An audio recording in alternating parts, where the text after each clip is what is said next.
محرم کے حوالے سے ایک بات کر لوں, یہ 10 محرم کا روزہ, رسول اللہ صلی اللہ علیہ وسلم نے ارشاد فرمایا کہ عاشورہ کا روزہ مجھے اللہ کی رحمت سے امید ہے کہ 1 سال کے گناہوں کا کفارہ ہے. تو بڑی فضیلت ہے. رمضان کے بعد سب سے زیادہ فضیلت عاشورہ کے روزے کی ہے, 10 محرم کا روزہ. سمجھ رہے ہیں؟ محرم میں ہمیں شریعت نے کیا کرنے کا حکم دیا ہے, اسلام کیا کہتا ہے؟ پہلی بات, اسلام یہ کہتا ہے کہ محرم میں روزے رکھنا دوسرے مہینوں کی نسبت زیادہ ثواب ہے. رمضان کے بعد تو زیادہ سے زیادہ روزے رکھیں, اور اسپیشلی 10 محرم کا روزہ 1 سال کے گناہوں کا کفارہ ہے, یہ اور زیادہ ثواب ہے. پورے محرم نہیں رکھے جاتے تو کیا کرنا ہے, 10 محرم کا رکھنا ہے. حدیث میں آتا ہے کہ آپ نے حکم دیا 2 روزے ملا کے رکھو, کیونکہ یہودی جو تھے وہ 1 روزہ رکھتے تھے, صحیح ہے نا, تو یہودیوں سے مشابہت سے بچنے کے لیے ہمیں حکم دیا کہ اس کے ساتھ 1 اور روزہ ملائیں. تو علماء یہ کہتے ہیں کہ آج کل یہودی 10 محرم کا روزہ نہیں رکھتے, تو اب مشابہت ختم ہو گئی ہے. تو اگر کوئی 9, 10 یا 10, 11 کا رکھ لے تو اچھی بات ہے, نہیں تو صرف 10 محرم کا بھی رکھ لے تو بھی انشاءاللہ پورا ثواب ملے گا, کیونکہ اب اس میں مشابہت رہی نہیں ہے. سمجھ رہے ہیں کہ نہیں سمجھ رہے؟ یہ کرنے کا کام ہے. دوسرا کام, محرم میں گناہ دوسرے مہینوں کی نسبت زیادہ, اس کی قباحت زیادہ بڑھ جاتی ہے, کیونکہ 4 مہینے محترم ہیں, شوال, ذیقعدہ, ذیقعدہ, ذی الحجہ, محرم اور رجب. یہ 4 مہینے جو ہیں اسلام میں اشہر حرم کہلاتے ہیں. قرآن کہہ رہا ہے فلا تظلموا فیہن انفسکم, ان میں اپنی جانوں پہ ظلم مت کرو. یہ ماتم کرنا بھی تو ظلم ہے نا اپنی جان پہ. تو اللہ نے فرمایا ان 4 مہینوں میں اپنی جان پہ ظلم مت کرو. کسی بھی طرح سے ظلم ہو, جسمانی ظلم ہو, روحانی ظلم ہو. جسمانی ظلم ماتم کر کے بھی ہو سکتا ہے, اور انگاروں پہ چل کے بھی ہو سکتا ہے, اپنے آپ کو پیٹ کے بھی ہو سکتا ہے. روحانی ظلم کیا ہے؟ گناہ کر کا. تو نہ گناہ کرنے کی اجازت, نہ کسی اور طرح سے. عام مہینوں میں بھی ظلم کی اجازت نہیں ہے, نہ اپنے اوپر اور نہ کسی اور پر. تو ان 4 مہینوں میں ظلم کی نوعیت بڑھ جاتی ہے. سمجھ رہے ہیں؟ یہ ایک محرم کی فضیلت ہے اسلام میں. اور تیسری فضیلت جو محرم کی, جو بعض روایات سے ثابت ہے, یعنی جو فضیلت تو نہیں کہیں گے اس کو, جو محرم میں کرنے کا کام ہے, وہ بعض احادیث میں آتا ہے کہ آپ صلی اللہ علیہ وسلم نے ارشاد فرمایا کہ عاشورہ کے دن اپنے اہل و عیال پر دسترخوان کو وسعت دو, اس سے رزق میں برکت ہوتی ہے. لیکن یہ جو حدیث ہے یہ ضعیف ہے, سند کے لحاظ سے پاورفل اور مضبوط نہیں ہے. بعض علماء نے کہا کہ اس کثرت طرق کی وجہ سے حسن کے درجے کو پہنچ گئی ہے. ہمارے ہی بعض اکابر علماء کی رائے ہے, علماء جو بر صغیر کے علماء, بڑے بڑے علماء ہیں, میں نام نہیں ذکر کرتا لیکن بہت بڑی اپر لیول کے علماء ہیں, ان کی رائے یہ ہے کہ یہ ضعیف, اتنی ضعیف نہیں ہے کہ بالکل ہی مسترد کر دی جائے, ٹھیک ہے نا, اور تعدد طرق کی وجہ سے درجہ حسن کو پہنچ گئی ہے. علامہ ابن تیمیہ رحمہ اللہ تعالی, جن کو سعودی عرب میں بہت فالو کیا جاتا ہے, ان کی رائے اور سلفی علماء کی رائے, جو سعودی عرب کے العثیمین, بن باز وغیرہ تھے, ان کی رائے یہ کہ یہ حدیث بالکل صحیح نہیں ہے, اور اس کی کوئی حیثیت نہیں ہے کہ دسترخوان کو وسیع کیا جائے اور عاشورہ کے دن کھانا کھلایا جائے. سمجھ رہے کہ نہیں سمجھ رہے؟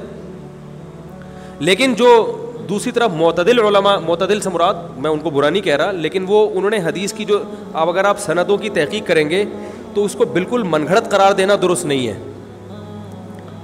اگر سندوں کی تحقیق کریں گے تو ایسا معلوم ہوتا ہے کہ علامہ ابن تیمیہ رحمہ اللہ تعالی, جو ہمارے لیے قابل احترام ہے, انہوں نے اس حدیث کو رد کرنے میں تھوڑا مبالغہ سے کام لیا, غلو کیا ہے. ایسا نہیں ہے کہ بالکل ہی اس کی کوئی ویلیو نہیں ہے. تو ضعیف روایتیں ہیں لیکن کثرت طرق کی وجہ سے درجہ حسن کو پہنچ گئی ہیں. سمجھ رہے کہ نہیں سمجھ رہے؟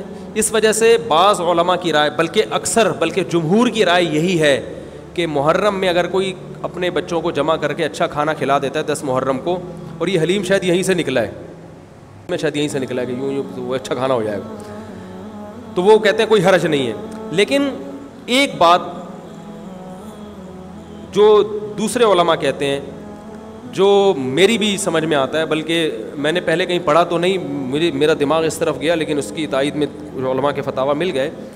دیکھو, اگر کوئی حدیث ضعیف ہو یا حسن ہو تو صرف حسن ہونا کافی نہیں ہے، یہ دیکھا جائے گا کہ یہ دوسری صحیح حدیثوں سے ٹکرا تو نہیں رہی ہے.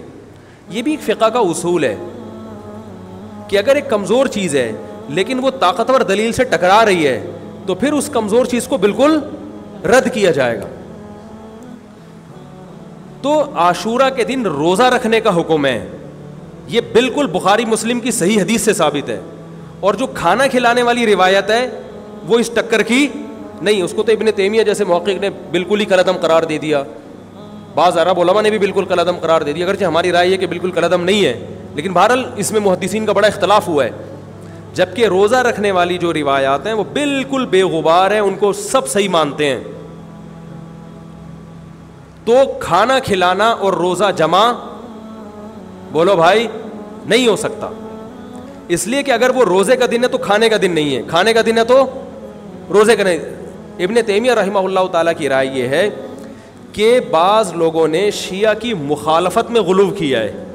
شیعہ نے اس دن کو چونکہ منحوس بنا دیا 10 محرم کو، تو انہوں نے مخالفت میں اس دن کو ایک سیلیبریٹ کرنے کے لیے نا کھانا کھلانے کا حکم دے دیا کہ ہم منحوس نہیں سمجھتے بلکہ اس کا کیا کریں گے اپوزٹ کہ کھاؤ اور کھلاؤ. تو انہوں نے کہا یہ بھی غلو ہوا ہے دوسری طرف. بھائی منحوس نہیں ہے، مبارک ہے ہماری نظر میں، لیکن اتنا مبارک کہ اس میں کھانا کھلانا اور یعنی عید والا عنصر کھانا کھلانا تو عید کے دن ہوتا ہے نا، تو عید نہیں ہے بہرحال. تو یہ بھی بڑی جاندار بات، اگرچہ یہ عقلی دلیل ہے مگر یہ ایسی نہیں ہے کہ بالکل اس کو کالعدم قرار دے دیا جائے. تو اب علماء نے دونوں حدیثوں کو تطبیق کی کوشش کی ہے علماء نے کہ بھئی کھانا بھی کھلاؤ اور روزہ بھی رکھو، افطاری میں کھلا دو، سحری اور افطاری میں. تو بات یہ ہے کہ افطاری میں اگر آپ کھلائیں گے تو وہ 11 محرم شروع ہو چکی ہوگی، وہ 10 محرم بولو بھائی نہیں رہے گی. دوسرا سحری میں جو کھلانے کا مسئلہ ہے نا، سحری میں تو سحری میں جب ہم کوئی کہتے ہیں نا فلاں دن یہ کام کرنا ہے فلاں دن، تو اس سے لغت میں جو ذہن میں متبادر ہوتا ہے نا وہ دن کا وقت ہے، وہ 3:30 پونے 4 کا وقت نہیں ہوتا. یہی وجہ ہے کہ جو لوگ اس حدیث پر عمل کرتے ہیں عاشورہ والی، وہ دن میں کھانا کھلاتے ہیں، دوپہر کے ٹائم لنچ کرتے ہیں. وہ افطاری میں تو ویسے ہی دسترخوان وسیع ہوتا ہے بھوک کی وجہ سے. ارے بابا وہ تو ویسے ہی بچوں کو جب روزہ رکھا ہوا ہے تو اچھا کھلاؤ، سحری اچھی کراؤ، اور افطاری وہ تو ویسے ہی بھوک کی وجہ سے رمضان میں دیکھو نا کیسے کھلے دسترخوان ہوتے ہیں. تو میں نے بڑی کوشش کی دونوں حدیثوں کو جمع کریں، لیکن تکلف کے بغیر یہ ممکن نہیں ہے. تو فقہ کا ایک اصول ہے کہ جب کوئی بے غبار صحیح حدیث ہوتی ہے اور اس سے ایک اصول ثابت ہو رہا ہے تو اس کے مقابلے میں اگر کمزور روایت آئے گی جو اس سے ٹکرا رہی ہوگی تو اس کمزور روایت کو، اگرچہ وہ موضوع من گھڑت نہیں ہے لیکن اس کمزور کو اس صحیح حدیث کی مخالفت کی وجہ سے بولو بھائی رد کر دیا جائے. اس لیے میرا نالائق کا موقف یہ ہے، میں بہت نالائق ہوں، میں اتنی بڑی بڑی باتیں کرتا نہیں ہوں، لیکن ساڑی عقلچ یہ چیز آندھی نہیں ہے کہ بھائی جو روزے کا دن ہے وہ بھوکے پیاسے رہنے کا دن ہے، وہ کھانے کھلانے کا نہیں ہے. افطاری میں تو ویسے ہی کھاؤ بھی کھلاؤ بھی. تو اور اس کا نقصان یہ بھی ہوتا ہے کہ لوگوں نے اس کھانا کھلانے کے چکر میں روزے چھوڑ دیے ہیں. سمجھ رہے ہیں، جب حلیم پکے گا تو کون روزہ رکھے گا بھائی؟